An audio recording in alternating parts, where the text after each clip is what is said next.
Also in breaking news out of Canberra, political reporter Cameron Redden is out at the front of Parliament House. Cam, what's going on exactly?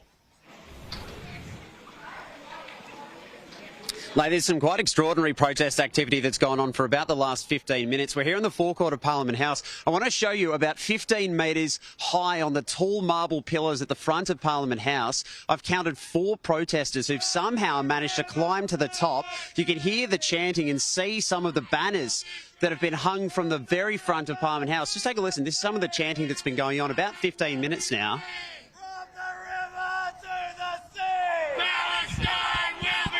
You get a sense of the security implications here too, Leigh. A police gathering on the forecourt here of Parliament. There are still some visitors entering the front of Parliament at the moment, still open to the public at this stage. These massive banners being hung on the last day of Parliament of this sitting session, the day that we are expecting, or, well, maybe not today, but in coming days, the defection of Senator Fatima Payman, a Labor senator who's crossed the floor. She's found herself, in her own words, exiled from her party for supporting a motion to recognise Palestine that was put forward by the Greens.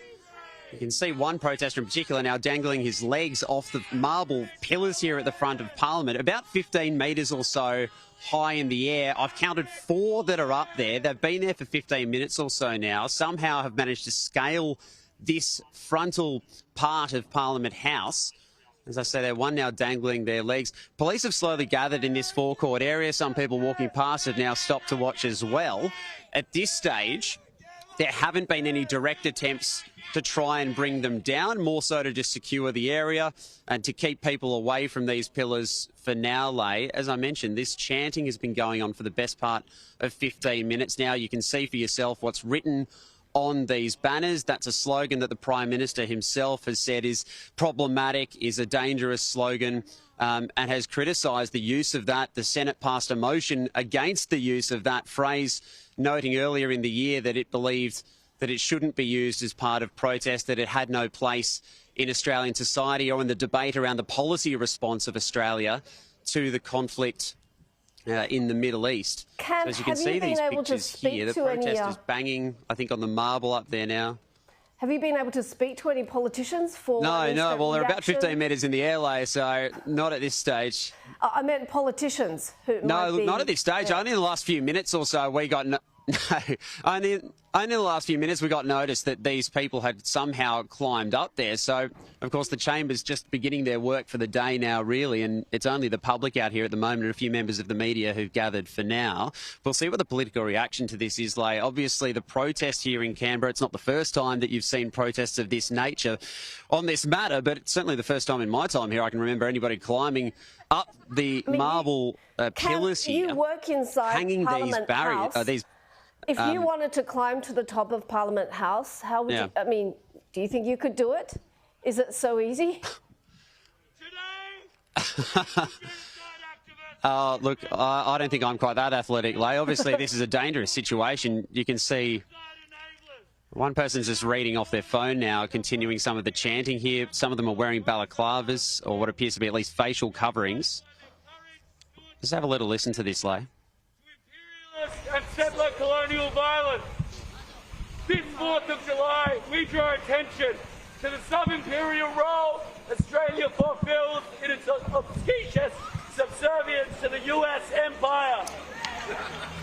Many of the war crimes committed and enabled by Australia have been carried out as an underling of US imperialism and of its own exploitative capitalist interests at home and abroad.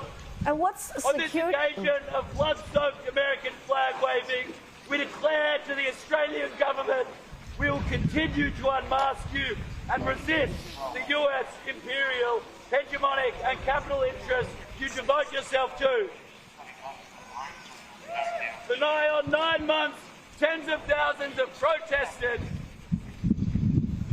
to end Australia's military and political relationship with the Israeli regime.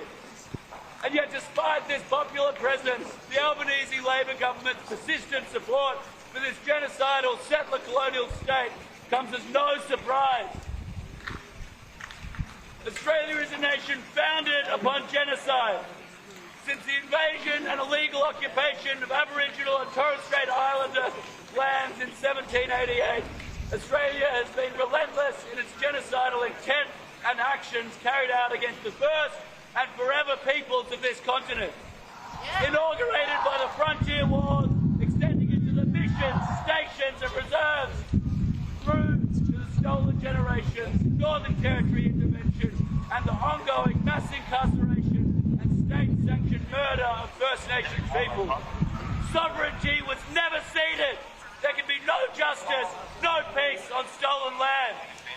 Successive Australian government's crimes have not been confined to this continent alone.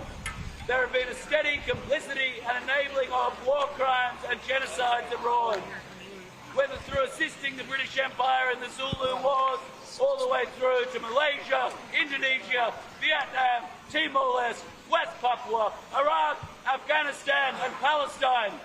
And to note, the first war crime Australia committed against Palestinians was the Surafend Al-Amar massacre in 1918. We have a long and sordid history there. Until very recently, Julian Assange was facing 175 years of imprisonment for exposing US war crimes.